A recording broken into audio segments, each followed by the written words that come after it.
इसको देखना। जो फोर प्ले वाला वीडियो था मेरा, उसी वीडियो का अगला पार्ट इसको मान सकते हो।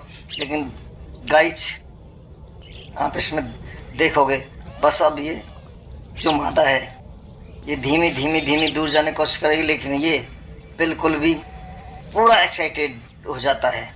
उसके बाद में आप देखोगे बहुत मज़ेदार वीडियो। और मैंने कई बार सुना है कि ये मादाओं को बहुत दौड़ाते हैं, नर बहुत दौड़ाते हैं जब ये पूरी तरह रेडी नहीं रहती। तो मैंने पहली बार इस वीडियो को रिकॉर्ड किया। वैसे मैंने सुना कई बार था बड़े बुजुर्गों से कि ऐसी भी एक एक्टिविटी होती है इनकी। तो आज इस वीडियो में दिखाऊंगा मैं।